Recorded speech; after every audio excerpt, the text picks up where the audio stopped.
이제 구름 오늘 한번 살펴볼 텐데, 그래서 구름은 제가 지난주에 말씀드렸던 것처럼 소크라테스가 죽게 되는, 재판을 받을 때 고소를 당하게 되는 요인이에요. 그래서 한번 보시게 되면은 작품 속에 원래 기원전 423년에 이제 대회에서 이 작품을 아리스토파네스가 공개를 했던 거였죠. 근데 소크라테스는 언제 죽었어요? 기원전 399년. 그러니까 얼추 한번 생각해 보시면은 이 공연을 10살 때 봤다고 한번 생각해 봐요. 그러면 소크라테스가 고소를 당할 때쯤 되면은 한 30살 정도 되는 거잖아요. 그러니까 30살 되니까 이제는 사회에 어느 정도 지위를 갖게 되는 거고, 그래서 이들이 이제 소크라테스를 고발하게 되고 죽음을 맞이하게 되는 거죠.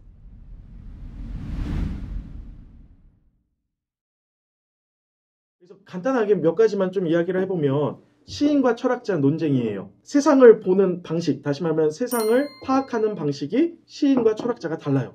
너무 간단한 이야기야. 뭐냐면 철학자들은 이 세상을 어떻게 인식해? 천둥, 번개 이런 거 일어나면은 어떻게 파악해요? 철학자들은 뭘 가지고? 이성을 가지고. 그런데 이제 제우스를 믿거나 그런 사람들은 이걸 어떻게 파악해요? 이성이 아니라 신이 주는 계시를 통해서. 시인들은 이 세상을 파악할 때 계시를 사용하고, 철학자들은 이성을 사용하는 거예요. 그러니까 진리를 어떻게 판단할 수 있어요? 철학자들은 이성을 가지고 판단하고, 시인들은 누가 알려줘야 돼? 신이 이게 진리고 이게 거짓이야 라고 알려줘야 돼. 알려준다라는 것은 계시한다라는 거죠. 그래서 시인들은 계시를 통해서 파악하고, 철학자들은 이성을 통해서 파악하게 되는 거죠. 이게 무슨 말이냐면, 한 걸음 더 들어가 보면 시인들은 뭘 믿을 수밖에 없어? 신을 믿을 수밖에 없고, 철학자들은 그러면 뭘 안 믿는 거야? 신을 안 믿는 거야. 만약에 신을 믿었으면은 굳이 이성을 사용하지 않겠죠. 계시를 사용하겠죠. 하지만 철학자들은 신을 믿을 수가 없는 거고, 그래서 이성을 사용하는 거예요. 그러면 우리가 한번 생각해 보면, 신학에서는 하나님을 알 수 있는 방법, 당연히 뭘 통해서? 성경. 그러니까 그거는 계시죠. 그렇지만은 우리가 또한 모두 인정해요. 우리의 뭘 가지고? 이성을 가지고 하나님을 파악할 수 있다라고 이야기를 하죠. 그런데 칸트는 뭐라 그랬어? 확인할 수 없는 물 자체가 있다. 그렇죠. 그러니까는 그거는 우리가 파악할 수 없다. 그러니까는 있는지 없는지 알 수는 없다. 이게 이제 칸트의 결론이에요. 그때부터 난리가 난 거야, 신학에서는. 그러니까 뭘 가지고 하나님이 있는지 없는지 파악할 수 없다. 이성을 가지고 파악할 수 없다라는 거야. 그러니까 막 난리가 난 거고, 이제 뭐 자유주의 신학이 거기서 나오게 되는 거고, 또는 신정통주의 알죠. 그러면은 이성으로 파악할 수 없으면은 뭘로? 감각으로? 어떤 경험으로 파악할 수 있다라는 거죠. 근데 이제 그거는 지금 칸트가 얘기하는 것을 그냥 받아들이는 거죠. 받아들이고 거기에 대해서 대안을 제시했던 게 이제 신정통주의가 되겠죠. 그런데 복음주의 같은 경우는 그게 무슨 말이냐? 이성을 가지고 하나님을 우리가 깨달을 수 있다. 그게 이제 우리들의 입장이에요. 그래서 우리는 계시와 이성을 가지고 전부 다 파악할 수 있다라는 거죠. 하지만 여기서는 이제 고대잖아. 고대라서 일단은 이분법적으로 나누어졌어요. 당연히 이 당시에는 뭐 어떤 성경적인 하나님의 논쟁은 아니었어요. 고대 그리스였기 때문에. 이 당시에는 어떤 시인이라고 한다면 계시를 통해서, 그리고 철학자라고 한다면은 이성만을 가지고 이 세상을 파악하려고 하는 거고, 그렇기 때문에 시인들은 신을 믿었고 철학자들은 신을 믿지 않았어요. 그래서 플라톤의 국가를 보면은 뭐예요? 소크라테스는 신을 믿지 않아요. 그러니까 어떤 일이 일어나게 되냐면, 그러면은 이제 시인들이 볼 때에는 철학자들은 신을 믿지 않는 사람들인 거예요. 근데 이제 그걸 구체적으로 파고 들어가 보면 철학자들도 두 개로 나누어질 수가 있어요. 하나는 소크라테스 파, 또 하나는 소피스트 파로 나누어져요. 그래서 소크라테스 같은 경우에는 진리가 있다, 절대 진리가 있다라는 거고, 소피스트 파 같은 경우에는 절대 진리가 없다라는 거예요. 그런데 이 둘이 있는데 시인들이 볼 때에는 이 둘이 어때? 똑같아. 우리 그렇잖아. 미국 사람이 한국 사람 보든지 일본 사람 보든지 구분 안 가는 것처럼, 시인들이 볼 때에는 뭐 소크라테스 파건 뭐 소피스트 파건 둘 다 신 안 믿고 그냥 지네들이 머리 가지고 이 세상을 파악하려고 하는 그런 집단으로 이제 보게 되는 거죠. 자, 그러니까는 여기 우리 보게 되면은 등장인물 보시면은 정론, 사론이라는 게 있어요. 그러니까 정론은 소크라테스를 이야기를 하는 거예요. 절대적인 진리가 있다라는 거고, 사론은 절대적인 진리가 없다. 그래서 소피스트들. 그리고 이 당시에 소피스트들이 돈을 벌 수 있었던 방법은 뭐였어요? 가르치고, 그리고 또한 변호사예요. 법정에 나가가지고 대신 말해주는 거야. 양심의 꺼리낌이 전혀 없어요. 왜냐면은 이 사람은 절대적인 진리가 없어요. 그냥 얘만 이기게끔 해주면 나는 돈 챙기고 그냥 가면 되는 거야. 그냥 좀 극단적으로 생각을 해보면 그렇다는 거죠. 근데 이제 시인들이 볼 때에는 이 둘이 똑같다, 다르지 않다라는 거예요. 그걸 잘 기억을 해두셔야 됩니다. 이들에게는 소크라테스나 소피스트나 그냥 똑같은 사람들이다 라는 거죠. 하나 더, 이거는 희극 작품이에요. 희극 작품에는 특징이 있어요. 주인공이 신분적으로 지형적으로 낮게 시작해요. 그리고 그 사람이 어떻게 돼요? 신분적으로 지형적으로 높게 끝나요. 이게 이제 희극의 특징입니다. 그럼 비극은 높게 시작해요. 신분적으로 지형적으로 끝날 때는 아래로 떨어지게 돼요. 요 차이가 있는데 이거는 희극이니까 직업이 굉장히 낮은 어떤 좀 불쌍한 사람, 그리고 지형도 낮은 곳에서 시작하고 끝날 때에도 높게 끝나게 되는 거죠. 세 번째 특징은 뭐냐면 통속적이에요. 저급해요. 야해.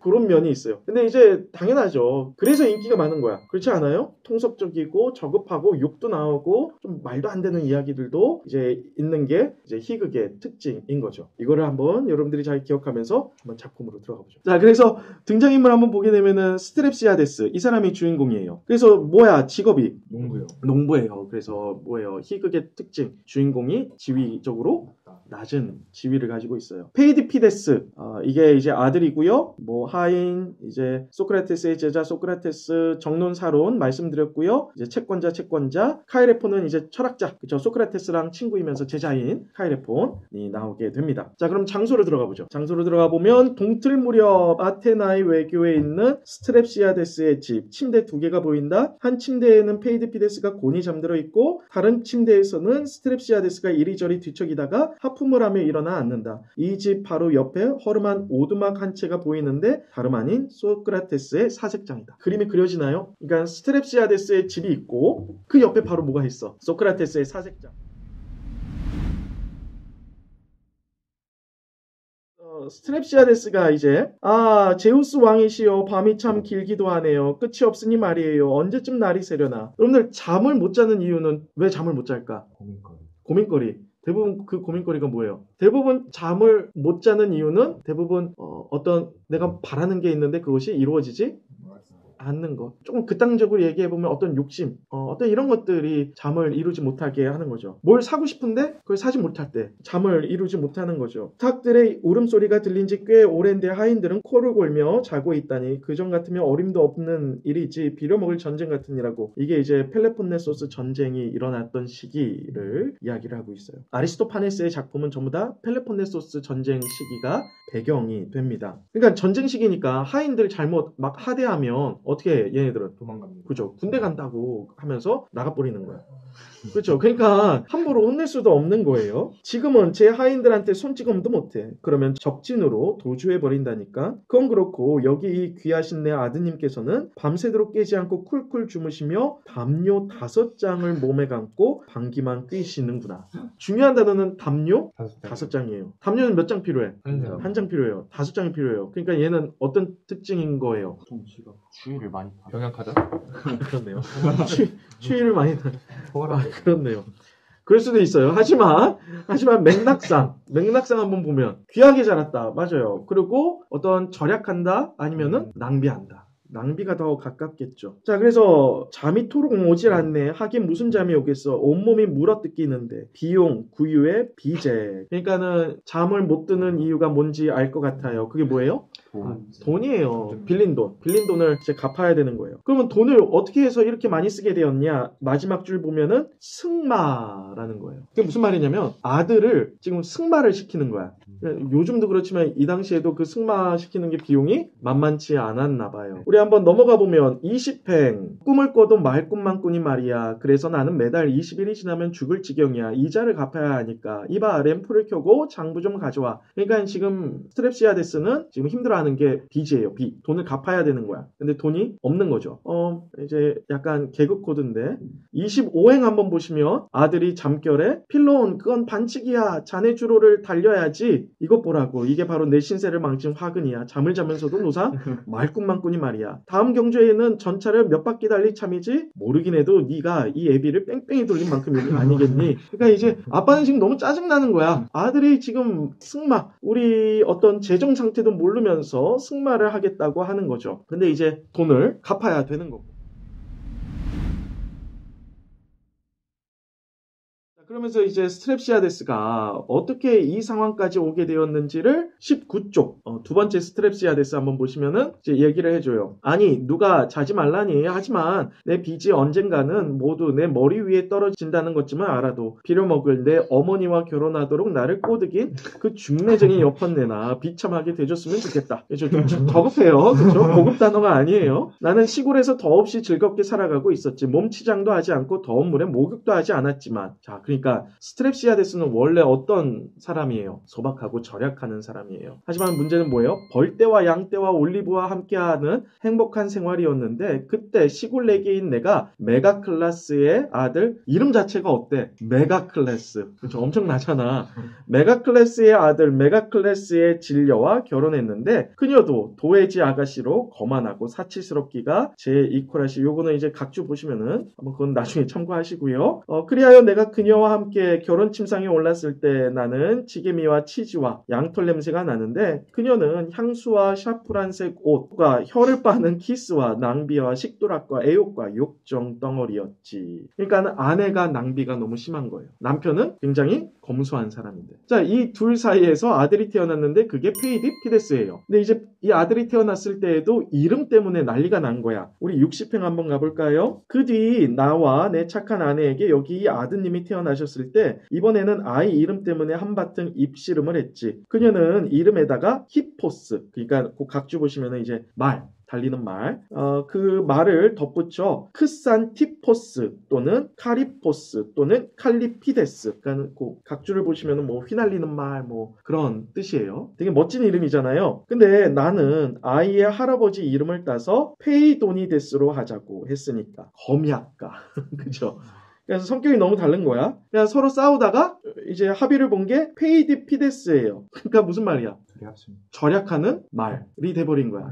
그러니까 이상하게 된 거죠. 그러니까 이 둘이 너무 안 맞는 거야. 하나는 너무 검소하고 하나는 너무 낭비하고. 근데 아들은 누구 닮았어? 엄마 닮은 거야. 엄마 닮은 거예요. 그래서 이제 승마를 하겠다고 하는 거고 당연히 엄마가 그걸 부추겼고 그래서 이 아들의 승마를 할 수 있도록 이제 아빠는 계속 돈을 대야 되는 거죠. 자, 그래서 우리 85행 한번 가볼까요? 85행에서 한 줄 위에 보시면 스트랩시아데스 제발 말에 신은 끌어들이지 마. 그분은 내게 불행의 원인이시니까. 자, 스트랩시아스가 지금 신에 대해서 뭐 하는 거야? 불평을 하는 거예요. 자, 그러니까 자칫 잘못하면 이제 모두 벌릴 수 있어.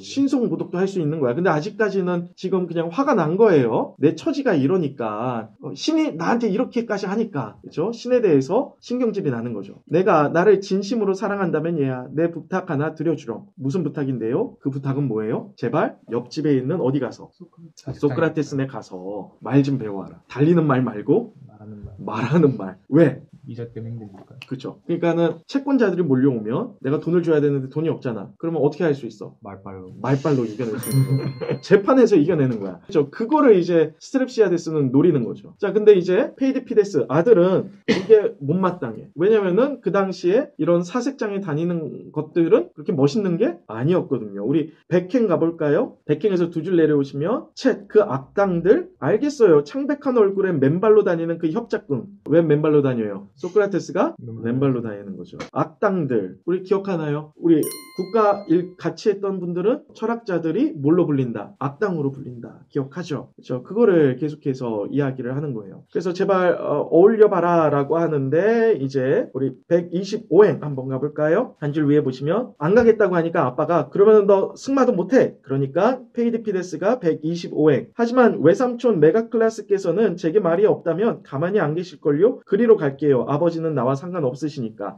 그래서 방을 나가버리는 거예요.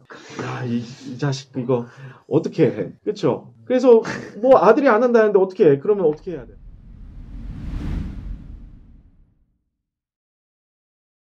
본인이 가야 되는 거예요.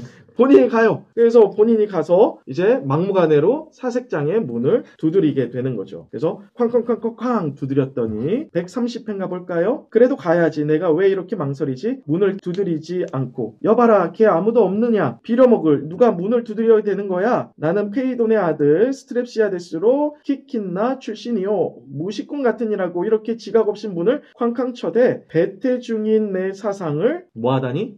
유산시키다. 요거는 이제 플라톤의 향연, 나중에 우리가 읽어보겠지만 거기서 뭘로 비유를 해요? 어떤 육체적인 아름다움에서는 뭐예요? 아이가 나오고 정신적인 아름다움에서는 사상이 나오고